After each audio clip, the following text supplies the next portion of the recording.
હંમેશા વિદ્યુત પ્રવાહ પસાર થવા માટે કોઈ પણ દ્રાવણની અંદર શું હોવું જરૂરી છે અથવા કોઈ પણ પદાર્થની અંદર શું હોવું જરૂરી છે? આયન. એ આયન શું કરે? ઇલેક્ટ્રોનનું વહન કરે. ઇલેક્ટ્રોનનું વહન કરે અને ઇલેક્ટ્રોનનું વહન થાય તો જ વિદ્યુત પ્રવાહ એક જગ્યાએથી બીજી જગ્યાએ પસાર થાય. ખબર પડી ગઈ? હવે આમાં કોપરના ને એ વાયરો આપણે વધારે યુઝ કરવામાં આવે કેમ કે એ વધારે પડતા વિદ્યુતના સુવાહક હોય છે. બરાબર? ક્લિયર? એટલા માટે એની અંદરથી લાઈટ પસાર થતી નથી. જેમ કે અત્યારે આપણે કોઈ પણ ઉદાહરણ તરીકે લઈ લઈએ કે આ આપણો ગ્લાસ છે એક, બરાબર? આ ગ્લાસની અંદર આયનો હોય ભાઈ પ્લાસ્ટિકમાં? ના હોય. તો એની અંદરથી વિદ્યુત પ્રવાહ પસાર થાય નહીં. કશું થાય છે? ના. બરાબર? એ જ રીતે આપણી જોડે પાણી છે, બરાબર? જેની અંદર થોડા ઘણા અંશમાં આયનો હોય, મેગ્નેશિયમ ના હોય, ક્લોરાઇડ ના હોય, એટલે ઘણા લોકો છે ને વધારે પ્રમાણમાં આયનો હોય એટલે આપણને બીમારીઓ થાય. એના કારણે આપણે ઓછા આયનો વાળી પાણીનું સેવન કરવાનું વિચારતા હોઈએ. એટલા માટે આપણે મિનરલ વોટર લેવા જઈએ છીએ, બરોબર? કે જેની અંદર ઓછા પ્રમાણમાં બધા આયનો સારો ઓછા કરેલા હોય. તો આપણે આમાં ચેક કરીએ. થાય છે ભાઈ? ઓકે. લાઈટ દેખાય છે ને? એટલા માટે ઉપર આપણે ગ્લાસ મૂકેલું જેથી તમને દેખાય. ઓકે. તો એનો મતલબ કે એની અંદર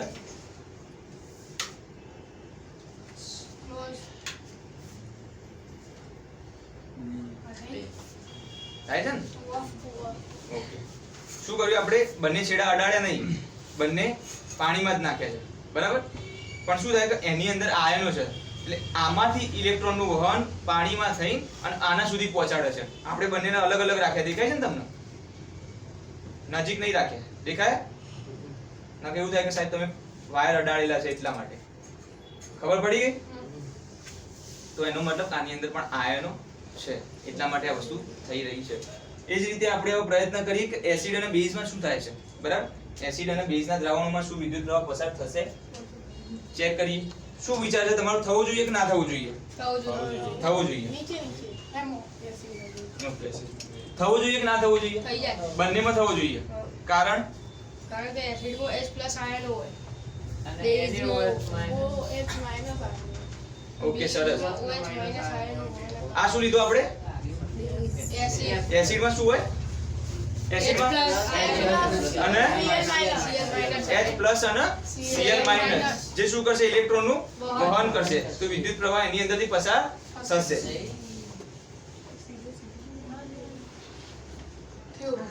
બહુ હેવી થયું. સમજાવો. થયો? યસ. સરસ. દેખાય બધાને? આમાં તો કઈ ઊભા થવાની જરૂર નહીં. ઓકે ભાઈ, હું તમારા માટે પેલું એ રાખું છું કે તમને ઉલ્લુ ના બનાવી જઈએ. એટલા માટે હું અંદર બે વાયર છૂટા રાખવાનો પ્રયત્ન કરું. કદાચ તમને ના દેખાતું હોય પણ તમે એવું ના માનતા. વિડિયોની અંદર કદાચ દેખાતું હોય બંને વાયર હું છૂટા રાખું છું, બરાબર? અલગ જ રાખું છું. અલગ જ છે સર. દેખાય છે? સરસ. એટલે નકે એવું થાય કે સાહેબ આપણને ઉલ્લુ બનાવવા માટે તેના આ કેમ ચાલુ થયું બગા? બલ્બ બંને વાયર છૂટા હોવા છતાંય અંદર, કેમ કે એની અંદર શું હોય? આયન. શેના અંદર? એસિડમાં. કયા કયા આયનો છે આની અંદર? H+Cl-. ઓકે. એટલા માટે એસિડની અંદરથી વિદ્યુત પ્રવાહનું પસાર થયું અને લાઈટ ચાલુ થઈ. હવે આપણે શું લઈશું? બેઝ લઈશું અને એમાં ચેક કરીશું. શું માનવું છે તમારું? બેઝમાં થાય? થઈ જાય. થઈ જાય. કેમ થાય? કારણ કે આપણું બેઝ છે સોડિયમ હાઇડ્રોક્સાઇડ, જેને કહેવાય NaOH, અને એની અંદર આયનો કયા કયા છે? Na+ અને OH-. થઈ ગયો? તો Na+ અને OH- ના કારણે આ બલ્બ ચાલુ થાય છે. એનું કારણ એ છે કે Na+ અને OH- એ ઇલેક્ટ્રોનનું વહન કરી રહ્યા છે. ક્લિયર? ઓકે. જ્યારે આપણો પહેલા પ્રશ્ન હતો આ લાઈટ આટલી જ કેમ ચાલુ થાય? તેમાં ઓછી માત્રામાં ઇલેક્ટ્રોન આયનો હા. અને આના અંદર વધારે કેમ? વધારે છે. ફરીથી જોઈએ કે આ પાણીની અંદર લઈએ છીએ તો લાઈટ આટલી ચાલુ થાય છે. એની સ્ટ્રેન્થ મતલબ પ્રબળતા આટલી છે. જ્યારે એસિડ અથવા તો બેઝના દ્રાવણમાં લઈએ છીએ તો વધારે પ્રકાશિત થાય છે બલ્બ. તો તમને એક વસ્તુ તો ખબર પડી ગઈ કે આની અંદર શું થઈ રહ્યું? આયનો શું ભાઈ? આયનો વધારે પ્રમાણમાં છે તો ઇલેક્ટ્રિસિટી વધારે પ્રવાહિત થઈ રહી છે જલ્દી ફટાફટ. અને આના અંદર આયનો કેવા છે? ઓછા છે. આપણે એક લાઈન બનાવેલી હોય કે વસ્તુ અહીંયાથી અહીંયા પહોંચાડવાની છે, બરાબર? મોટી લાઈન હોય અને આપણા જોડે 10 માણસ હોય તો તરત પહોંચી જાય. એ જ રીતે આપણા જોડે અહીંયા બે જ માણસો છે તો વાર લાગે અહીંયાથી અહીંયા પહોંચાડતા. એ જ રીતે એસિડ અને બેઝના અંદર આયનો પૂરતા પ્રમાણમાં છે. જ્યારે આ આપણે લીધું છે પાણી એસી નું, કયું એસી નું પાણીની અંદર ક્ષારો નહિવત પ્રમાણમાં હોય. જો આની અંદર હજુ ક્ષાર બિલકુલ ના હોત તો આ લાઈટ આટલી પણ ચાલુ ના થઈ હોત, પણ થોડા ઘણા પ્રમાણમાં અશુદ્ધિ ને એવું આયનો આયા હોય એના કારણે આટલી ચાલુ થાય છે. બાકી શુદ્ધ પ્રવાહી શુદ્ધ પાણી કરંટ નું કેવું છે, વિદ્યુત નું અવાહક. શુદ્ધ પાણી એ કેવું છે, વિદ્યુત નું અવાહક. ખબર પડી ગઈ? એની અંદર બિલકુલ લાઈટ ચાલુ થાય નહીં. સમજી ગયા? ઓકે. તો આના ઉપરથી આપણે શું શીખ્યા? આના ઉપરથી આપણને શું સમજણ પડી? બધા નજર એક જ બાજુ કે મોબાઈલ જ ના જોયો પહેલા. ઓકે. આના ઉપરથી આપણે શું શીખ્યા? આના ઉપરથી આપણે એ શીખ્યા કે NaOH NaOH ની અંદર કયા આયનો છે? Na+OH-. જ્યારે એસિડ ની અંદર શું છે? H+Cl-.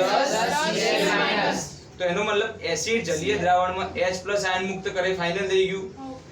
બેઝ જલીય દ્રાવણમાં OH- આયન મુક્ત કરે, એ ફાઇનલ થઈ ગયું. જેના કારણે વિદ્યુત પ્રવાહ પસાર થાય છે, એ ફાઇનલ થઈ ગયું. ક્લિયર? ઓકે. હજુ એક પ્રયત્ન એવો કરીએ આપણે, જોઈએ. એ કામ કરો બે ભેગા કરી એટલે કમ્પ્લીટ કોણ થઈ જાય ને નોર્મલ એના પછી પ્રવાહિત કરવાનો પ્રયત્ન કરીશું. કયા નોર્મલ? તટસ્થ.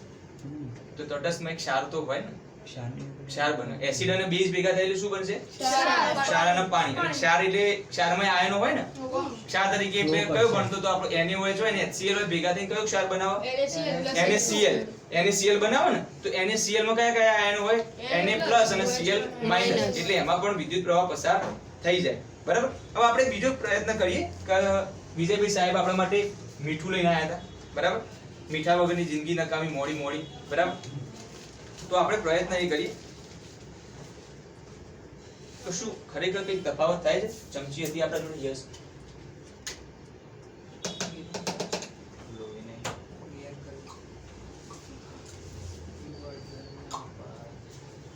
ફરીથી જોઈ લઈએ એક વખત બકા. આ બાજુ ધ્યાન આપીએ. એસી નું પાણી કે જેમાં ઓછા પ્રમાણમાં શું હોય? આયનો. એના કારણે ઓછા પ્રમાણમાં લાઈટ થાય છે. બરાબર. વિદ્યુત પ્રવાહ તો પસાર થાય છે કેમ કે થોડા પ્રમાણમાં આયનો છે એટલા માટે. જ્યારે બેઝ ની અંદર ને એસિડ ની અંદર વધારે પ્રમાણમાં પ્રકાશ થાય છે કેમ કે એની અંદર વધારે છે. આપણે પ્રયત્ન કરીએ કે આની અંદર આયનો વધે. બરાબર. આપણે શું પ્રયત્ન કરીએ? આયનો વધે. આપણા જોડે શું છે? મીઠું. મીઠું એટલે NaCl એટલે Na+ અને Cl-. આપણે આની અંદર નાખીએ તો ક્ષારનું પ્રમાણ વધે. એટલે એની અંદર Na+ વધી જાય, Cl- વધી જાય, એવું થાય? બિલકુલ થાય. તો આપણે ચેક કરીએ કે શું ખરેખર એની અંદર પહેલા કરતા લાઈટ જે હતી એ વધશે કે નહીં વધે.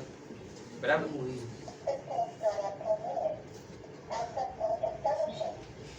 આમાં જોવાનું કોઈ નહીં, હું મીઠું નાખ્યું એનું ઓગાળી દઉં.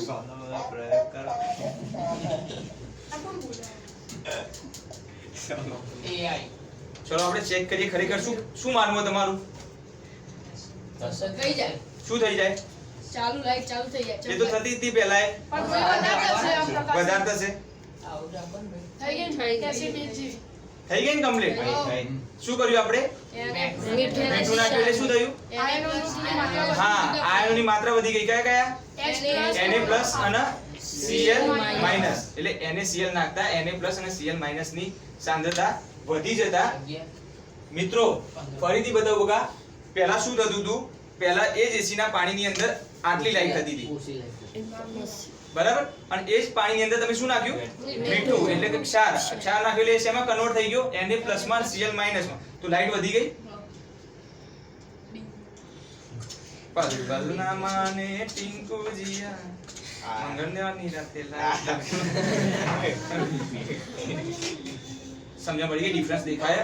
સાહેબ ઉલ્લુ નહીં બનાયા આપણને. બિલકુલ સાચી વાત. વિજ્ઞાન સાયન્સ આપણને સમજણ પડી રહી છે. ખરેખર કરંટ આમાંથી ફ્લો થઈ રહ્યો. પ્લાસ્ટિકમાં કરંટ કેમ નહીં લાગતો? લાકડામાં કરંટ કેમ નહીં લાગતો? કેમ કે એની અંદર આયનો નહીં હોતા, ઇલેક્ટ્રોન પસાર થવાની ક્ષમતા નહીં વધી. આવડશે? ખબર પડી ગઈ? Okay, done. સરસ.